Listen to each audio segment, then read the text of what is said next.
Welcome back to The Other Side of Change, only on the Black Star Network. I'm Brea Baker. With me, as always, is my beautiful co-host, Jamira. Today, we're going to be talking about Palestine again, because we cannot shut up about Palestine. We're going to be talking about the way that Israel's siege has resulted in a man-made famine. We all need to be doing so much more to get out of this. Yeah, we've alluded to this topic many times on this show, and we wanted to dedicate an entire episode to really focusing on the fact that even more importantly now than ever, people of all ages are starving because Israel is blocking aid and destroying critical infrastructure across Gaza and impacting the Palestinian movement and impacting the Palestinian community. And moms are too malnourished to produce breast milk to feed their babies, and formula is not available or too expensive to get access to. We're going to talk about that in details, and I'm super excited for our guests to really help to break down this issue for those who are listening and to talk about Black solidarity in regards to the Palestinian movement and making sure that we are holding our elected officials accountable to put pressure on the government of Israel to stop these heinous crimes that are impacting the lives of so many people. So, but first, as always, we're going to jump into the headlines and talk about other issues that are also impacting us and making each and every one of our lives that much harder every single day. Yeah. Well, first headline is the mass shooting in New York City that happened now a couple weeks ago. Five people, including gunmen, were killed in the shooting. The shooting did take place in a big corporate office, and I think Midtown. And so there were a lot of comparisons and like, is this a Luigi moment all over again? According to like messages that the gunman left behind, he was targeting the NFL and ended up on the wrong floor. But you know, there's a lot of theories, some of them conspiracy theories, some of them that I don't know. I'm like, yeah, how do you exactly on the Black stuff? Like, I don't know. It's just there's some realness to it, but I do think that it's just proving that gun violence, you know, even if the media are not talking about it, is very, very real. Mass shootings are still happening all the time in small towns and big cities and everywhere in between. No, absolutely. I mean, it's a reminder that, you know, folks should not have access to military weapons in this country. And we continue to eliminate barriers to that. The fact that this man was able to drive cross country, park his car in the middle of New York and walk a handful of steps and no one stops him. I mean, I lived in New York and I just don't understand how that happened. And the lack of the Trump administration to have any real solutions to kind of address the growing concern around gun violence and its implications. But to your point, there are a lot of conspiracy theories out there, especially that's going to happen when you have a government that doesn't provide you all the information. People are going to create their own narratives about what's actually happening. But I will hold back my opinion until more data comes out there. But what I will say is that, you know, this is a prime example that people are fed up and are taking extreme measures to address the issues that are directly impacting them. And I can't imagine how this can continue to escalate when people are shut out of resources that the federal government continues to, limit their ability to support themselves and support their families. So. Yeah. And before we jump to the next headline, I think the reason that the government has had no solutions to offer is because their solution is over policing. But NYPD is already one of the most heavily funded, over policed, militarized police departments in the nation, if not in the world. And so how do you say that in a city like New York that is supposed to have billions of dollars to address this, that this could happen in the middle of Midtown, that this was not in some because they love to claim that gun violence only affects Black and brown communities and like it's always gangs, but like this happened in the middle of lily white Midtown, and where was NYPD to stop it?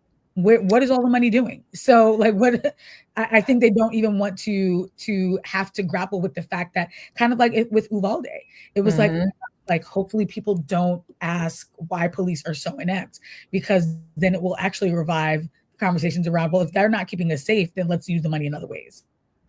Yeah, and to be honest, I was at work when I first heard the story, and I do this all the time where like I hear a story like something like that and I'm like, please, I hope he's not Black. Please, I hope they're not Black, because we know that one example will only empower the infrastructure or the systems of oppression to kind of continue to swoop in and try to continue to police the lives of Black folks. So I was highly disappointed when I saw the first like image, and I was like, oh God, that's the last thing we need in New York right now, like the last thing. But yeah, the investigation is ongoing, but we're going to continue to send thoughts and prayers to the families impacted, because no one should lose their life to the barrel of a gun in this country, but that's happening more and more. And it has no gender, no class, no race. People of all social economic classes and races are being impacted by gun violence, and we're seeing that every single day. 30,000 Americans die every single day to gun violence. 300,000 more are injured. So it's a massive issue. In regards to our next headline, you've all probably heard that Texas is in the process of doing a hostile takeover by redistricting the states, and its implications could be devastating to the Black communities. What many people don't realize is that there are more actual registered Democrats in the state of Texas than there are registered Republicans. And yet Republicans have more seats in the House of Representatives and in Congress, in the Senate than the Democratic Party. And so what we're now seeing is Texas trying to carve out an additional 5 districts that will enable for them to maintain control of the House in the midterm election, because they know that their policies are not popular, and the only way to continue to maintain control is a hostile takeover. And we're seeing it. So I'm nervous. I live in California, and we see Gavin Newsom also making threats. But this is a job for Congress to step in and do something. We know that Congress is not very smart, so we'll see if they step in and actually like raise the alarm. Yeah, you said that part right. Holding my breath, no, not gonna hold my breath. That part. Do anything, but it's just also I think what has been mind blowing about this situation is that to see Trump like threaten to weaponize the FBI, and Republicans saying, we're gonna put out arrest warrants for them and all of this other stuff, and I'm like, wasn't a Democrat just assassinated on U.S. soil? I'm forgetting which state this happened in, but didn't that happen just like months ago? And it feels like it was so brushed under the rug. And it's like, I'm sorry, am I living through a scandal episode? Like, I feel like Olivia Pope would have had more to say and do about that, but they're more concerned about Texas Democrats who are holding the line on this redistricting situation. So it's just very fascinating what elicits this urgent response and what goes ignored, especially in the context of where we're going to be talking about Palestine. Like, people are dying, people are starving, and what is most important to the Trump administration and Texas Republicans is that Texas Democrats want to get rid of gerrymandering, and they're just like, this is treason. Like it's just it's wild to see them go in such a frenzy. So especially when it's like the easiest way to win over your constituents is maybe doing something that benefits your constituents, maybe not, coddle to the Trump administration and take away, some of their most basic services, maybe not, hand millions of dollars over to an apartheid regime. I don't know. I just feel like there's so many other things that would have enabled the Republicans to gain more seats. But instead they are looking to do a hostile takeover and then are mad when Democrats vacate the state in order to not to give them quorum. And now they're being attacked, and now the FBI is going to be sent after them. But let's remember that this is the same party where Mike Johnson, the Speaker of the House, decided to shut down and end session early to send folks back to their states when it was up to discuss the Epstein files. Let's not forget that in the great state of Texas, what is his name? He's a senator. He left the state twice when there was a natural disaster. Was it Ted Cruz? Jack Abbott did it too. Ted Cruz definitely did it. Ted Cruz is constantly on a plane, on a boat, on a flight out of Texas in the worst of times. So the delusion of the party continues to not surprise me in the least. Yeah. Delusion is right. My next headline is gonna sound a little silly, but it's actually insane. And I will say I was there when this happened. Really? Well, the first instance of it happening, because it's happened several times. At the Atlanta Dream WNBA game, a lime green dildo was thrown onto the court mid-game. And it was so confusing because we saw something fly. And when they like pull it out into the air and we're like, is that a dildo? It was just like, what is happening? And it has happened at 2 or 3 games since that incident when I was there to see it happen. And so people were like, okay, is this like a hate crime? Like dildo on the floor for a league that is predominantly Black and queer? Like what is this? Yeah. Come to find out, this is all a crypto scheme. And there is a new meme coin called the Green Dildo. And Jesus so they Christ. Are throwing dildos to build news buzz so that their meme coin will spike and that these like crypto bros will make money. We live in such an unserious world. But also, because when I first heard the story, I was like, wait, I can barely get a purse longer than a cup size in a stadium. How are these folks getting green dildos and in that's instead of the stadium? Why we're talking about. And when we didn't understand what was happening, she was convinced, not to get too explicit, that someone had to wear it in because they don't let you in with these big bags. Excuse me. Someone had to have worn it in. Is this the of change after dark? What is happening? I don't know what's happening. I truly do feel like I'm in some weird Sims reality where it's like very serious stuff is happening on one end, but then like someone's doing some weird stuff over here and it's like such a distraction and you're like, wait, dildos, but also famine, but also like genocide, but also Trump and the Rose Garden. Like everything is so serious but unserious. Yeah. And I mean, and what people aren't talking enough about is that this prank is like rape culture, right? Like this is in every single way. Throwing dildos at professional athletes at a basketball game is rape culture. It is like sexualizing women in a way in which they have not asked to be sexualized. It's just, and the fact that to build awareness for your meme coin, you chose women's basketball game. Intentionally. That's why I was saying when it first happened, I was like, is this a hate crime? Are they targeting a specific player? And it just keeps happening exclusively at women's basketball games. So you're so spot on about that. There's definitely this convergence of capitalism and I'm going to make money by any means necessary. And the people I'm going to make money at the expense of are going to be the most vulnerable among us: queer, Black women, non-binary Black folks. And like, while they're trying to do their job, they have to like pause these games so that referees can like get dildos off the floor. Like it's actually. But also, God forbid someone get hurt, right? Like you're throwing an object from a height that is unknown, right? And the speed in which that, like, it could hurt somebody. Yeah, I mean, if you're doing this, you're lame. You're lame in every way. Just wanted to put that out there. You're an absolute lame, and you're perpetuating rape culture.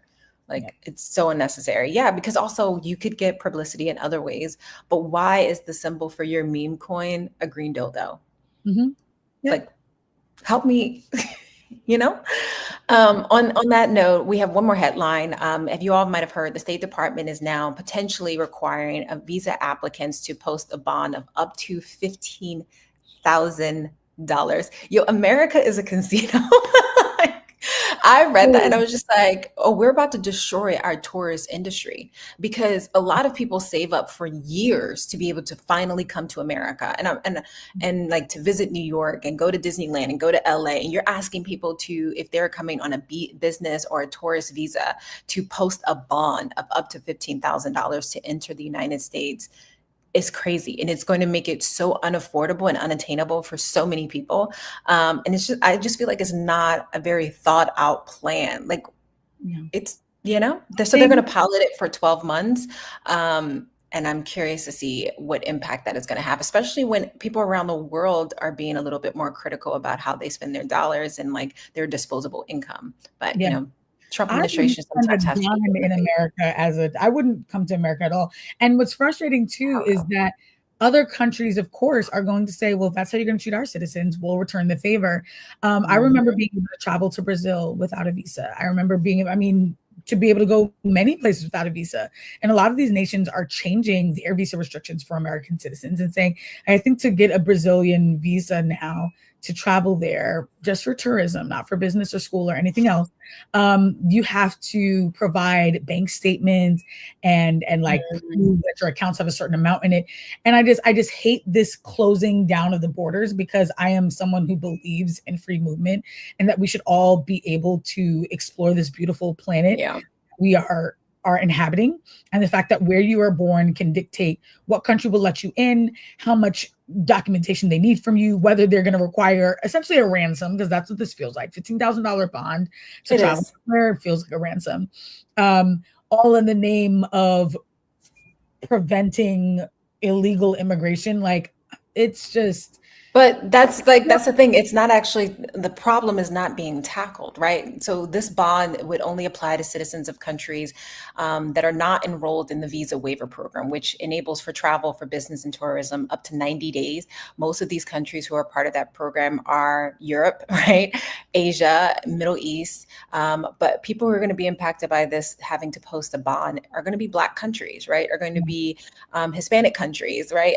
This is intentionally the Trump administration in some ways doing his Muslim ban, extending the free flow of movement from brown and Black communities. And it's a joke in many ways that I think is going to have devastating implications for cities like New York, LA, Vegas, right? That relies heavily on the tourist industry. Yeah, we got to get this orange monster out of here. But don't forget his sidekick. His sidekicks, they all have to go together. But with that being said, we're going to take a quick break. We're going to be right back. You are watching On the Other Side of Change, only on the Black Star Network. We'll be right back.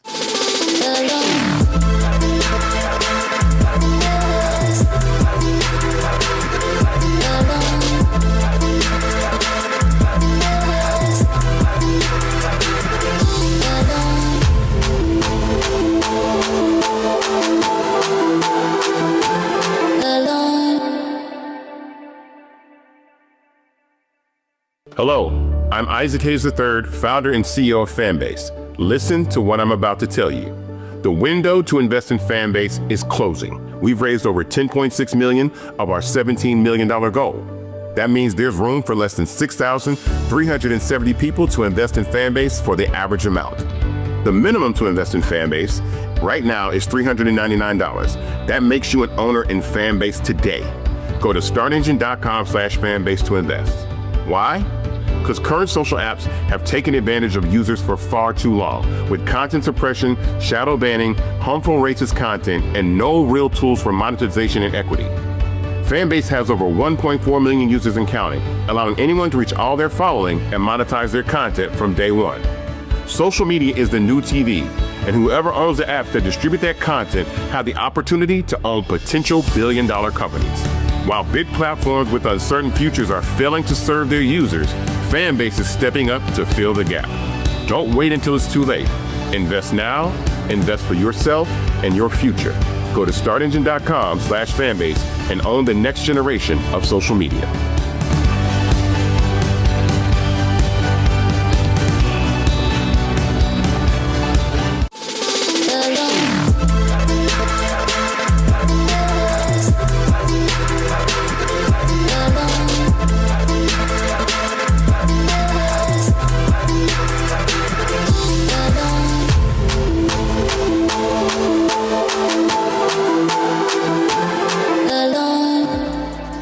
Welcome back to The Other Side of Change. We just finished unpacking the latest headline.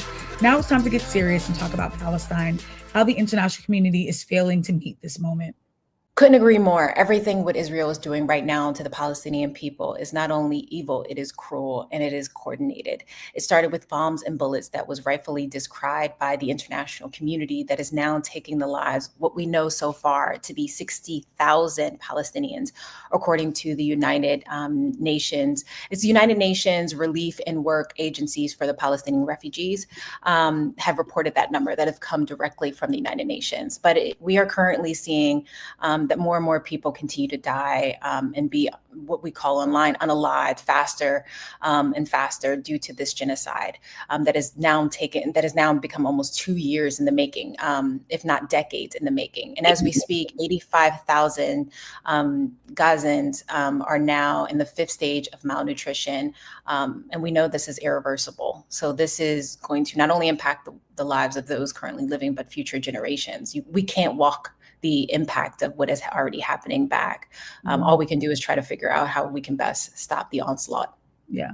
And we cannot underestimate there's no way to under discuss what is going on and to overplay it. I mean, it's horrifying to watch people who have survived the bombardments, the forced expulsion, over policing, the trauma of the last 2 years, and as you said, the decades before, to now be struggling to feed themselves and their loved ones. And none of this is accidental. A major part of the problem is that Israel controls all food, water, and really anything entering in or near Palestine. So people have been subjected to insane price gouging. Here's some of the worst examples of that. Rice used to be 2.40 shekels per kilo. It's now 45 shekels for the same kilo. Flour that used to be 12 cents per kilo is now over 60 shekels. Baby formula has become nearly impossible to source for the newborns and the children. But their parents can also not create the milk, as Jamira said earlier. It is just, it is something that keeps me up at night as a young and new mom, as someone who's pregnant right now, to understand that out of things completely beyond your control are meaning that your child's ribs are protruding, that they are literally dying a slow death because they have no nourishment in their bodies. Yeah, I mean, we talk a lot about, human rights, civil rights, international law, but these are crimes against humanity. And on top of that, the international aid that is being blocked at all entrances into the country by the IDF, the Israel Defense Forces, leading some to drop aid from helicopters and parachutes as the only way to ensure that it makes it within the Palestinian borders. Even this is dehumanizing, right? Because aid drops by air are incredibly heavy and have been known to fall on tense and unsuspected people, but also forces Palestinians to need to race towards these falling carts of food and water with no ability to have any sort of dignity and respect for dignity for themselves. Thousands have been injured or are killed just in the search of food and relief aid. And the images coming out of Gaza is just, it's devastating to watch, and it feels very hopeless. And at times I have to stop myself from, feeling helpless and that thinking I can't do anything. We all have a role to play, and there's things that we can do to push back against this. Yeah, exactly. And that word you said, dignity, it is such an important aspect of this conversation. It's bad enough to be starving to death, but for your only source of hope to be from your trauma going viral enough to bring you the donations that you need, or being one of the first ones on the scene of an airdrop and fighting over bags of rice, filtering water out of mud. Like, it's just, I can't even put into words how degrading and disgusting this entire dynamic is. And as you said, it's, whenever I'm watching and I'm like, oh my God, I can't even watch. And I'm like, but there are people who are living through it who don't have the option to turn off the phone, to look away, to say, oh, this is too unbearable. It's like they are forced to bear it, and they have been forced to bear it. And yes, this problem has gotten worse, but it's not been just the last 2 years. This has been decades and decades.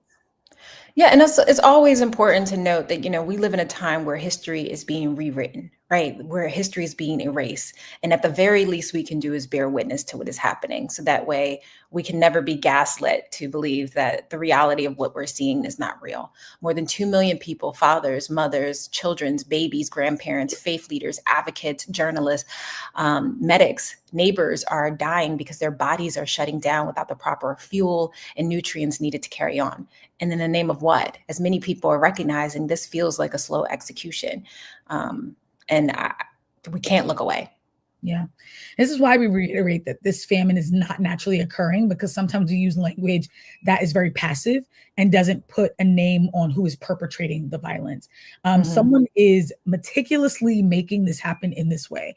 Someone is meticulously putting out orders that says, don't let the aid in through the borders. I mean, literally, there will be food and water miles away, and it just won't be allowed through these checkpoints and through these gates. So this is why we have to reiterate, this is not a unexpected disaster. People are starving because those in power within the apartheid state of Israel want them to be starving. And that makes the state-sanctioned violence. Yeah, and collective punishment, particularly in the face of bombing, of the fact that we have seen bombs dropped on hospitals, the annihilation of healthcare workers, civilian infrastructure have been attacked left and right. And according to UNICEF, only 40% of the drinking water production facilities are still functioning on the Gaza Strip. No fuel has been allowed into Gaza since March, which would also be necessary to reach services by car or operate food and electrical equipment. This is intentional and coordinated in every way. And to be honest, Gaza is not, and the Palestinian people are no strangers to Israel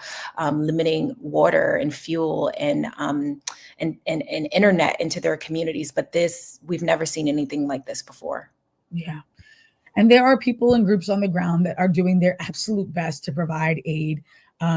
They're really strapped for resources. They're battling the same over-policing and threats from the Israeli military because providing aid could be a death sentence in Israel and Palestine. And so many can't keep up with the overwhelming need, and they shouldn't have to be doing this alone. So we're going to reiterate this multiple times throughout the episode, but please support those who are vetted, trusted on the ground.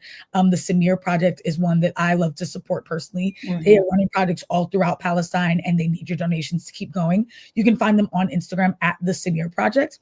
The link in their bio has resources for supporting North Gaza, South Gaza, Central, other parts of Palestine. And there's so many others who are trying to do this work too, but these are folks who are within the borders, who with your donations can get more and more aid and will not be stuck at checkpoints. Mm-hmm. Yeah, couldn't agree more. Folks are pushing back. They are creating resources. They are televising what needs to be said. And the fight for Palestinian liberation intersects, which reminds me, as someone who is a Black American, that the fight for Palestinian liberation intersects with the Black struggle and has always done so. From the militarization of police to media censorship to the playbook is very familiar. Since 2021, we also saw the Movement for Black Lives release a powerful statement in support of Palestine, saying Black liberation is tied to the liberation of all oppressed people. And let's not forget, in Ferguson, Palestinian activists were tweeting protest tactics to Black organizers during the uprise. And I also just read an amazing article that documented that during the Hurricane Katrina, you had Palestinians that raised $10,000 to send to the victims of Hurricane Katrina. And this is not just a recent solidarity. You can look back all the way to Malcolm X and Martin Luther King, who understood that our liberation was deeply tied to one another because our oppressors are the same, one and the same. And you can look at what's happening in the Congo and Sudan. They're all interconnected. Our suffering is being orchestrated by the same oppressor. Yeah. And that's not, it's not symbolic to say that we are interconnected. I love that you brought up those specific examples of our solidarity, but also our oppressors are interconnected. The Israeli government has trained hundreds of US police departments and vice versa. They share tactics, they share crowd control strategies, they share surveillance materials. So when we talk about abolition and demilitarization, Palestine is absolutely a part of that conversation. Yeah, not to mention the billions of US tax dollars funding Israel occupation, money that could be going towards reparations, healthcare, education, housing for communities right here in the US. You have folks, we are paying for the healthcare and education of communities outside of our borders, and yet folks are barely getting by here. So yeah, if you're trying to figure out how your life is connected, it is directly connected by the decisions made by our legislators, but also what our tax dollars are being used for and the violence that is being created in our name. Yeah. And though things have gotten extremely, extremely dire since Trump has taken office, we know that this problem has existed and persisted long before, precisely because of that interconnectedness. I mean, the Biden administration also had unflinching support for Netanyahu.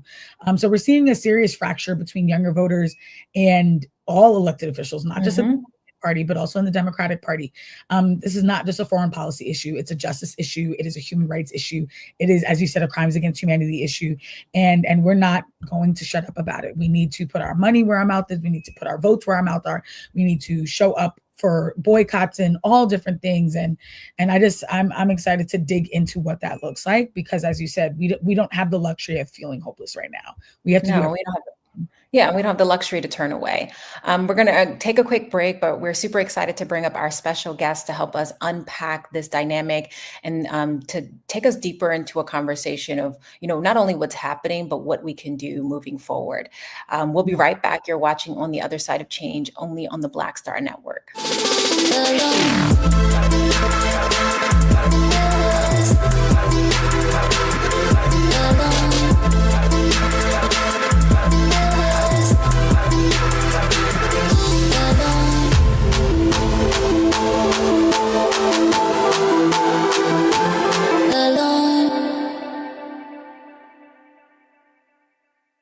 What's up, y'all? Look, Fanbase is more than a platform. It's a movement to empower creators, offering a unique opportunity for everyday people to invest in Black-owned tech, infrastructure, and help shape the future of social media.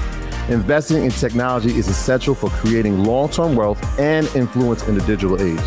The Black community must not only consume tech, we must own it. Discover how equity crowdfunding can serve as a powerful tool for funding Black businesses, allowing entrepreneurs to raise capital directly through their community through the Jobs Act.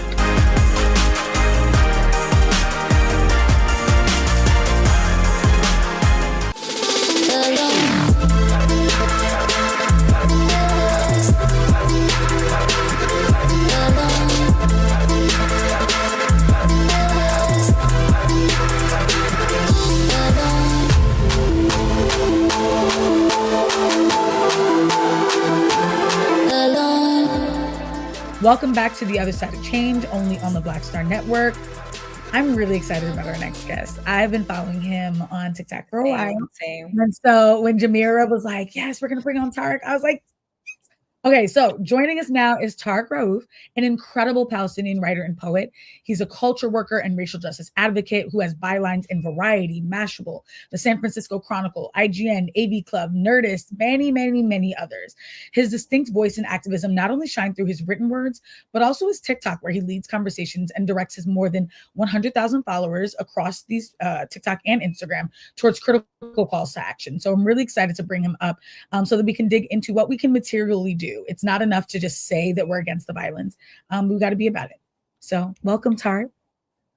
Hello. Hi. Oh, I had no idea I had over 100,000 followers on those platforms. What the We're here to do the numbers for you. The influence is real. The impact is real. Okay. Wow. Yeah. And That's I crazy. think what I appreciate most about you is that, like, you were talking about, not a lot of people were talking about this in October 7th, right? Like, not a lot of people stood 10 toes down and pointed out what was happening. And, I really love for you to, first and foremost, can you underscore for our listeners what we're witnessing right now did not start on October 7th, 2023, because far too many of us are zoomed in on the Hamas rhetoric and the narrative that has been pushed to all of us, not recognizing the implications of how Hamas evolved, right? Like, who supported it, but also the fact that this has been, we're talking about a group of people who have been in an open air prison for decades, had their land stolen. They have been pushed off their native land and not have had an international stage to really raise awareness in a way that now has shifted the international consciousness. So yeah, would really love for you to kind of lay the groundwork for our listeners who may not know as much as the three of us to be able to understand how this conflict continues to evolve. Yeah. That was such a light subject, very easy to touch on. You know, right? We put all the responsibility on you.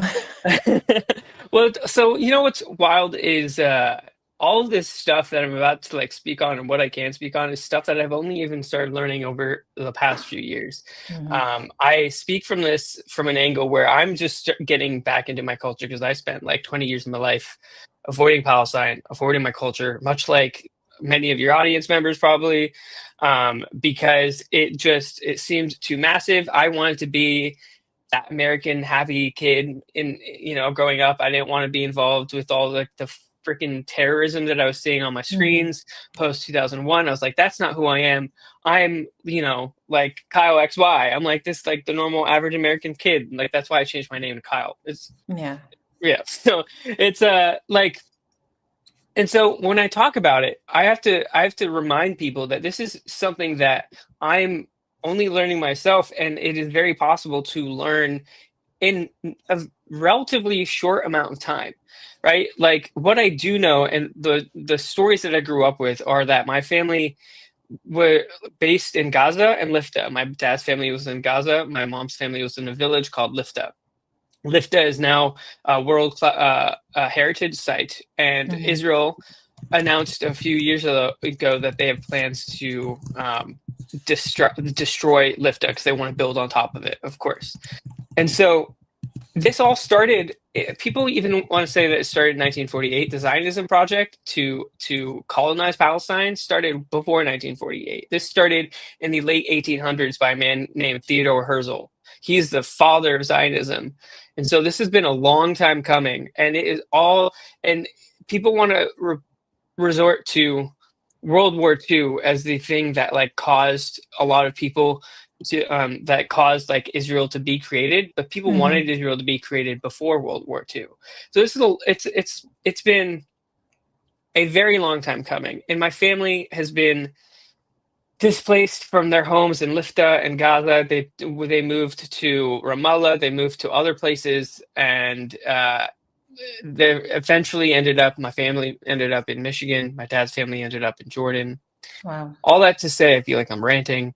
Is that, like, when you talk about Palestine, it's so critical that you understand that it is a bottle that has been filled with pressure, and it's been pressurized, and it's been building and building and building because we've been constantly getting killed and killed and killed and killed, to the point where in 2007, when they decided to blockade Gaza illegally, people started getting fed up with the fact that they couldn't leave their own land. They couldn't travel to their relatives in the West Bank, which is like less than 100 miles away. Right. It's what happened on October 7th was what happens when you oppress people for decades and decades and decades and decades.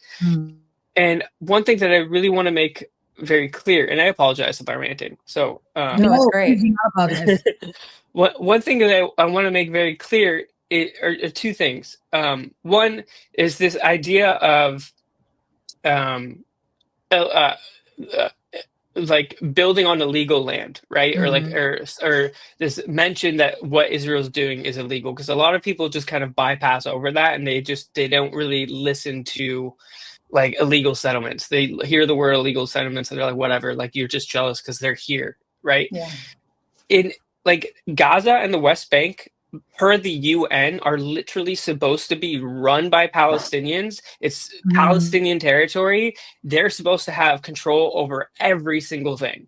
It is supposed to be ran by Palestinians. So when we say illegally occupied, we mean that Israel is literally not allowing the Palestinian people the right to their own land that they were given in the 60s. So it's not like we're just jealous that they're here and they've been here for decades, since 1948, and we're calling you illegal. Is that, like, per international law, quite literally, Palestinians have every right to self-determination in those lands. And so and in 2007, Israel was like, no, we're going to blockade Gaza.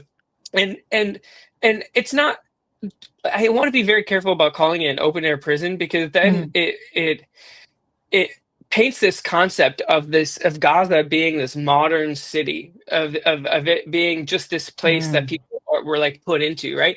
Gaza is thousands of years old. They are some of the very first churches in the world are in Gaza. We're in Gaza.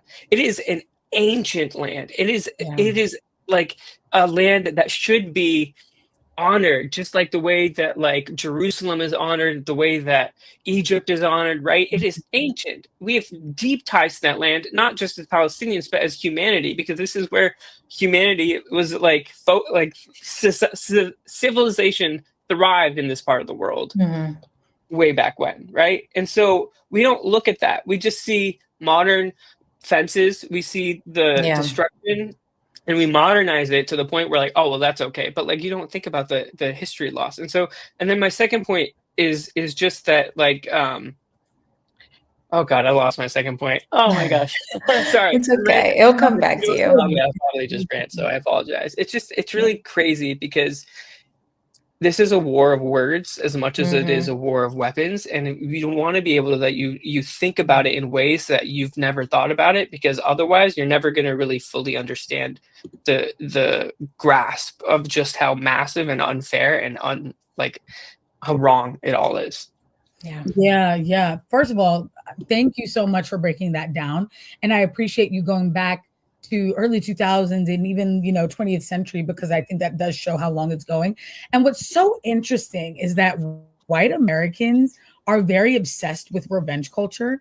I mean, some of the biggest movies, you think Taken, is like a white dad who's like, I will go to the ends of the earth and kill anyone who harms this loved one. But you can't imagine a parent somewhere else in the world, a child who was born into this sort of violence, feeling that same level of I need to get retribution. And so I think it's just so it's so hypocritical how revenge and retribution is put on a pedestal in some senses, and then it's you don't have a right to self-defense, and how dare you be angry in another. Because I'm white Americans would quite literally tear down a city if their hockey team lost. Let alone they've done it in Philly. Literally have done it.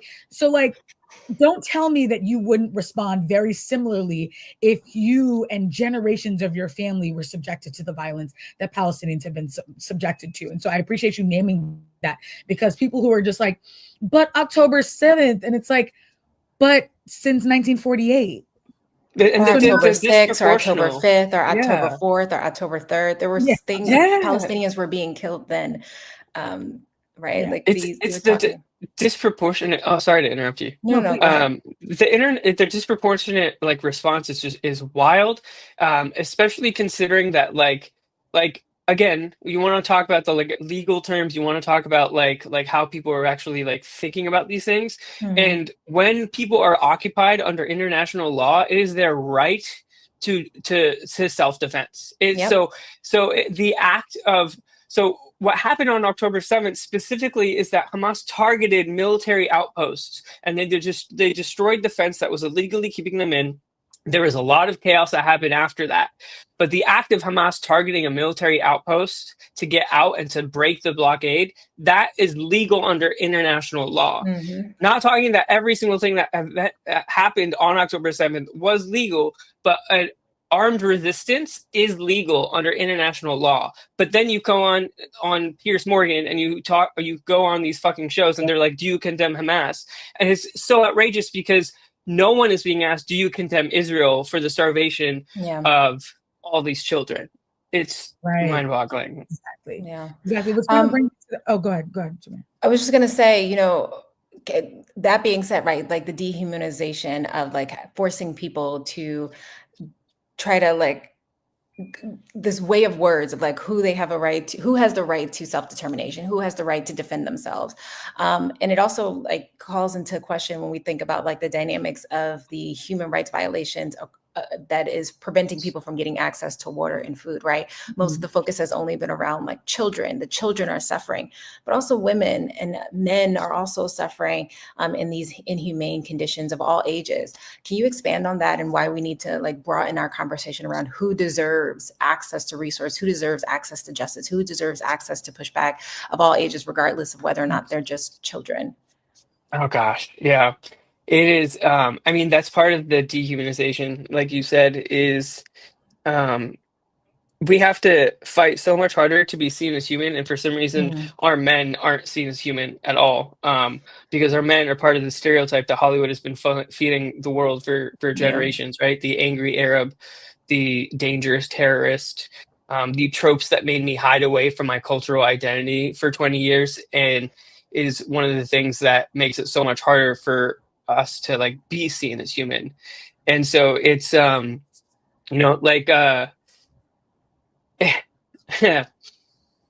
it's wild because I think I'm trying to wrap my head around how to answer this. I'm wondering if you can reframe the question in a way so that, because I'm having trouble I would say Yeah. Why is it important to recognize, I would say, considering the conversation that has been happening around access to food and water, why is it important for us to recognize how children are suffering, but also the dynamic that these are inhumane conditions for folks of all ages, both women and men, and why we shouldn't just totally focus on like making the children human, but also the adults who also are suffering under these conditions. Right. Because and then if you can expand on, you can sort of dig into that if we're only centered around children and it's like, okay, well now I only want the aid to go to the women and the children. And it continues that Hollywood narrative that you just mentioned around, okay, and so Arab men are not allowed to be angry and hungry and also need aid. And like, so we're okay with starving older people, but not those under 5. Like where are we drawing lines here? Where's the line in the sand? Yeah. So the concept of like prioritizing women and children really just like erases the idea of just Palestinians being innocent in general. And it's wild to me because you want to use the image of women and children because it's one of those things that like invokes emotion in like a general population, and it gets people to be like, oh well, like the women don't deserve it, the children don't deserve it, but like neither do the men, right? Yeah. And the thing that like really haunts me is the fact that people consistently talk about the hostages, and then compare the hostages' innocence to like the women and the children. But like there are thousands of men in illegal Israeli prisons being held right now. They are literally hostages of their own. Right. But we don't talk about them. We don't consider the Palestinian prisoners as hostages, even though Palestinian prisoners can, like the judicial system in Israel, they can arrest any Palestinian that lives in the West Bank or in Gaza or in we call it the 48. We don't call it Israel because they can arrest anyone for any reason and not give them a reason, not give them a lawyer, and to tell them they're in detention for an undetermined amount of time. And that idea of imprisonment like tacks onto this concept that like just by our existence we're not innocent. And so it's like you really have to look at it through a lens of like the Palestinian people are an innocent people that are being subjected to horrific violence simply because the oppressors want the land. There's a really great book by a woman called Ahed Tamimi. Actually, I have it right here. It's called like, so good. They call me a lioness. Palestinian girls fight for freedom. So Ahed Tamimi, she went viral like 10 years ago or so or not 10 years ago, but like a little while ago. She went viral because a picture or a video of her slapping a soldier went viral on Facebook. I remember that. It was wrongly captioned as a Ukrainian soldier or a Ukrainian girl slapping a Russian soldier. Turns out, no, it was a Palestinian girl slapping an Israeli soldier. And I had Dina Tagruri is an AJ Plus journalist, so she worked with Ahed to translate Ahed's story. This is a powerful narrative of how Palestinian innocence just gets caged and treated like shit because they don't want it to exist. And this is such a powerful narrative of showing people what happens even to the children and the women in Israeli prisons. And so it's just like, it's crazy, the concept of having to fight for our innocence when innocence is just so easily given to so many other groups in this world. Yes. Oh my God. So real. And thank you for bringing her work up. That's definitely a book that people should get. In your opinion, there's so much attention on, we need a ceasefire. Is that a sufficient call to action? If not, what should we be calling for? Yeah. We need an end to the illegal blockade on Gaza that has been in existence since 2007. And we need Palestinian self-determination. And we need Palestinians to be the ones to determine whether or not they want to participate in a 2-state solution or a 1-state solution. That solution should be up to the Palestinians to make and not for Europe or like any other Western powers to determine. And the last time Palestinians were able to actually vote on this was before a lot of Palestinians were alive, right? Yeah. Or of age. People keep saying that, like, oh, well, they voted for Hamas. I'm like, I think maybe 8% of the population that's alive today in Gaza voted for Hamas. Like, not even like majority of them weren't even alive. So it's like self-determination is what we need. We need self-determination, an end to the blockade, and an end to the occupation. It's not simply about a ceasefire at this rate. I mean, like, you know, having lost 44 family members in the last 2 years, it has been outrageous to see people advocating for just a ceasefire, because it's like, I mean, our family has lost more people than just in the past 2 years. But because in the past 2 years, we've lost 44 family members, now people are saying, well, we need a ceasefire. Ceasefires aren't enough. We need an absolute end to the occupation. Couldn't agree more. And, you know, we started this conversation off talking about why it's important for us to be in solidarity with each other because of our collective oppressor, right? Like organizing behind the scenes and in front of the scenes, creating these unbearable conditions for many of us to live in. And, you know, you have faced the repercussions of speaking out, like the punishment of speaking out. So many of my friends have faced not getting their book published, not limited job opportunities, you know, but the solidarity is still needed. How have you navigated this, and what piece of advice would you give for other folks who are still scared? Oh, gosh. All right. Sorry, it just makes me laugh. I know, right? Yeah. So for those of you who might not know, I'll just give you just the tiniest bit of background. Is I worked for Apple for 12 years. Worked at the Apple store. My job fixing iPhones or whatever. And I started working there before I started being into my heritage. And then as soon as I started being into my heritage, started wearing a Palestinian flag pin. And then Apple told me that I couldn't wear the pin anymore because the Zionist couple complained about it.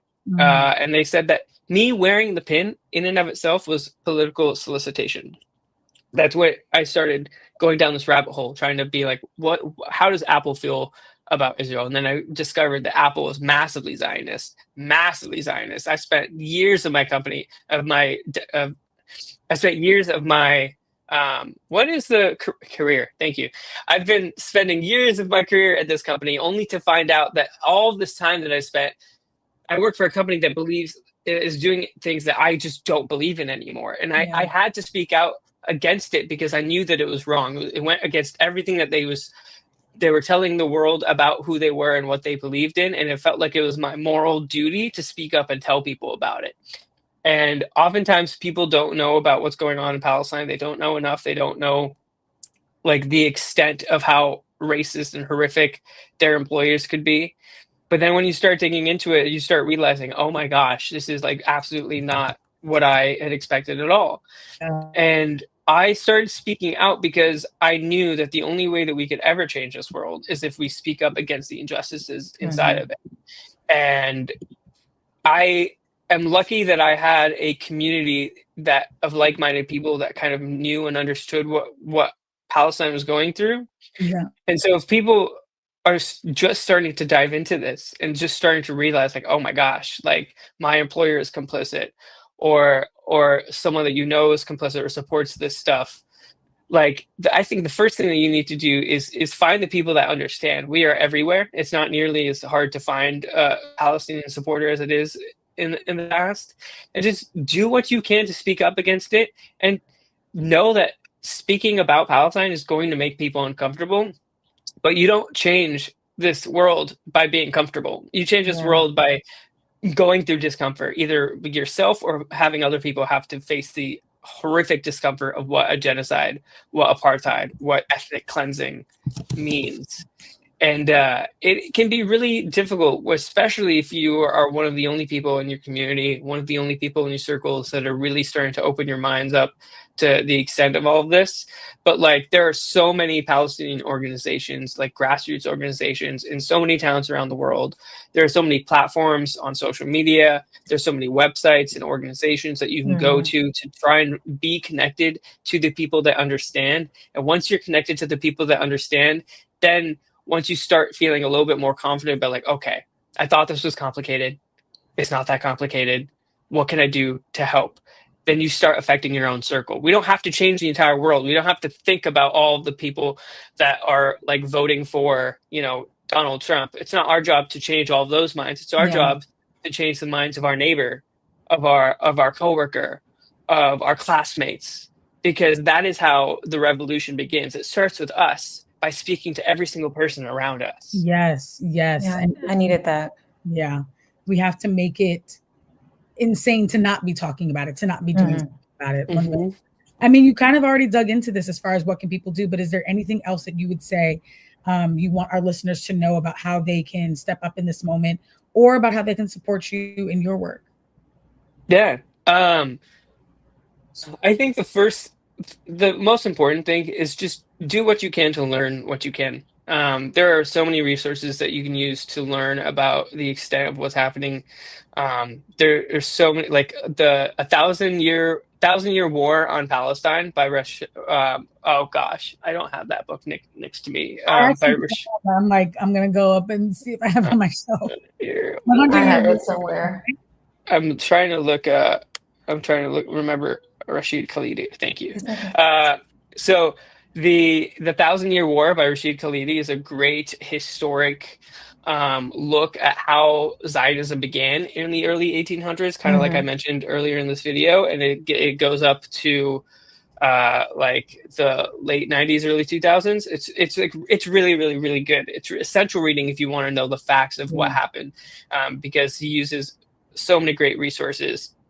And then, look up Palestinian content creators. It's so interesting. I don't know much about Palestine. I just know what I've learned in the past few years. But there's so many content creators out on Instagram, on TikTok, that post daily about what's going on. I don't have the mental capacity for that. But if you just want Palestine in your feed a little bit more often, and you just feel like you want to be exposed to it, and maybe you're not a reader, maybe like you don't want to go into a heavy documentary, add it to your feed. Find a social media person that you like, and then you'll get the bits and pieces, and then eventually maybe one time you'll see a video that they post that like really gets you, and then that'll be the thing that drives you to the book or to the documentary. That's what I really recommend. And if you want to follow me, I am on TikTok and Instagram, and it's Tariq_Raouf.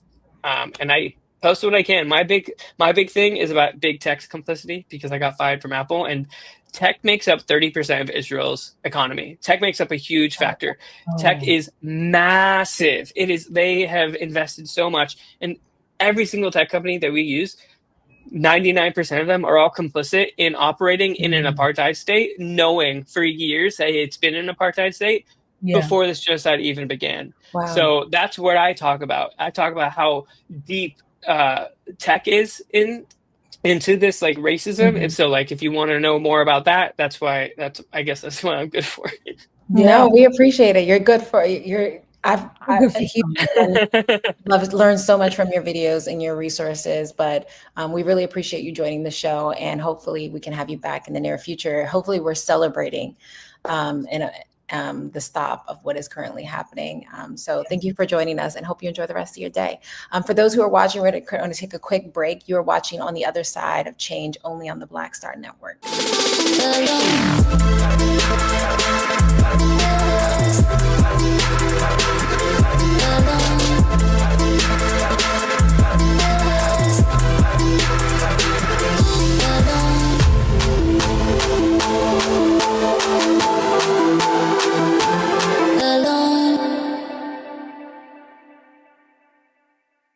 Hatred on the streets, a horrific scene, a white nationalist rally that descended into deadly violence. White people are losing their damn minds. As an angry pro-Trump mob storms the U.S. Capitol, we've seen shooting. We're about to see the rise of what I call white minority resistance. We have seen white folks in this country who simply cannot tolerate black folks voting. I think what we're seeing is the inevitable result of violent denial. This is part of American history. Every time that people of color have made progress, whether real or symbolic, there has been what Carol Anderson at Emory University calls white rage as a backlash. This is the rise of the Proud Boys and the Boogaloo Boys. America, there's going to be more of this. Here's all the Proud Boys, guys. This country is getting increasingly racist in its behaviors and its attitudes because of the fear of white people. The fear that they're taking our jobs, they're taking our resources, they're taking our women. This is white fear.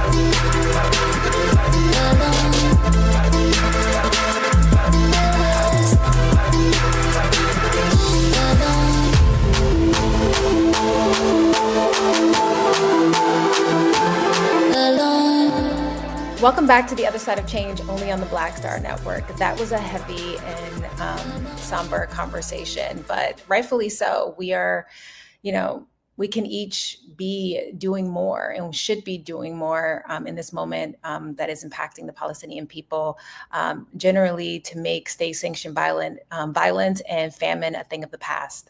Yeah, that's right. From Palestine to Sudan to the Congo and beyond, people deserve to eat. That's not a radical thing to say, especially in a world of so much wealth. Do not accept the lie that these issues are too complex for you to be able to speak on, that you need degrees to be able to speak out. It is really simple. Don't starve people. If you do want to read up and be more informed, get into They Called Me a Lioness by Ahmed Tamimi, also Genocide Bad by Sim Kern. There are so many books by Palestinians, by Jewish allies that you can dig into. And as Tariq said, one of the best ways is to just make this a regular part of your feed. Follow and support the work of folks like at the Samir Project, at I.on.Palestine, at El Sarsour, Linda Sarsour, Dream Defenders, Eyewitness Palestine, and Black for Palestine to stay engaged. Absolutely. You've been watching The Other Side of Change only on the Black Star Network. And as always, until next time, never stop fighting for a better tomorrow. See you next time.